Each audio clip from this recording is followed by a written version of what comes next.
Buongiorno! Well, here is the scenario. So you want to install something like Linux or something like that, or a new operating system, and you don't have a new empty drive to install it on, but you don't want to mess your files up. You need a place basically to install the operating system. So what you want to do is create a partition at which you can actually install the operating system.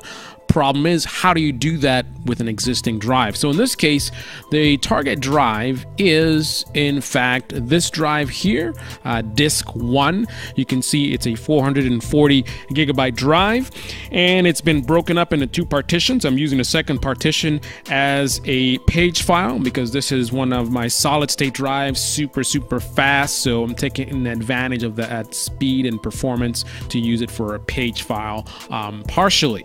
But where does my CentOS Linux operating system go? That's what I'm trying to install.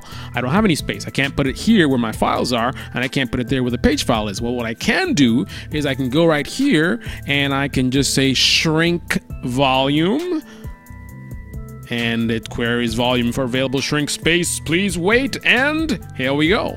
So now all we want to do is basically enter the amount of space to shrink in megabytes. So right now that partition, and actually I gave you the wrong size. This is probably like a 500 gigabyte drive, because you can see it's broken up into 440 gigabytes and 37.1 gigabytes. So what I want to do is I want to free up 10 gigabytes. So in order to do that, I'm going to change this 5 to a 4, and then we're going to go ahead and click on shrink. Shrinking, I'm shrinking my partition. I'm gonna get so much space. Let me give you a tip. Shrinking your volume is not gonna give you more space. Anyway, so as you can see, through the magic of editing, we are done, and the actual size of the new partition is actually 43 gigabytes, not the 10 that we wanted, because I did a miscalculation. Sucky math. But anyway, it is done. There's our partition, and now we can actually install Linux or whatever we want. We can install it in that partition. Now you just have to keep mind of, like, one of the tricks, because you have multiple drives. A dummy trick is to remove all the drives that you're not messing with, so that there's only one drive to choose from, so that when you select a drive, you know at least it's the right drive. Then you just have to make sure you choose the correct partition. But if you have multiple drives, the way they're labeled here may not match the way they're labeled in the install setup, or what, however you're doing it. But if you eliminate the other drives, that eliminates noise, makes it a little bit simpler. The other thing I like to do is keep track of as much details as possible. You can take your cell phone and take a snapshot of this, so you can have that information available while you're in the installation, when you reboot and everything. So take note of the size, right? The capacity. You got a 120 gigabyte, you got a 476 gigabyte, you got a 465 gigabyte, right? These sizes are close, but if you take a picture, then you can be for sure that this is disk 1, 476 gigabytes, and it's broken up into 3 partitions. So anyway, that's all there is to it. Now at this point, you can go ahead and do a new simple volume if you so choose. So we're going to go ahead and do that. We're going to say new simple volume. Now we're going to go next. So let's make this 11.1, and let's go next. And now we need to give this drive a letter. I'm going to make it the O drive for CentOS. O. Click on the next. So here's the deal.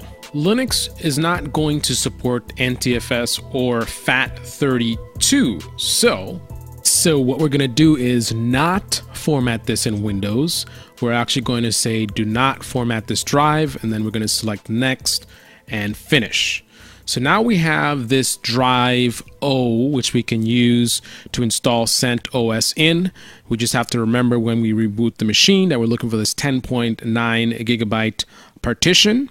And then tonight I can correct my mistake with this unallocated space that I created by basically right-clicking here, and we can do extend volume, go next, and then we can choose the size that we want. So in here, we can basically adjust that to be larger and get rid of this space. But for now, what I'm gonna do is take a photo, not video, I don't know why I did that, of the drive information. So we want drive O. And that, ladies and gentlemen, is all it takes. Now, if this video was helpful for you, go ahead and click on the like button, subscribe, and also smash that bell, because that's the only way you're gonna get notified when I upload more awesome content just like this right here on this channel, where we believe that we should always have fun while learning. That is my goal. Edutainment, fun and education at the same time, and also learn things that you can actually make money rather than just having a good time and watching silly videos, watching prank videos. Learn something that can actually pay the bills right here on this channel. Welcome aboard.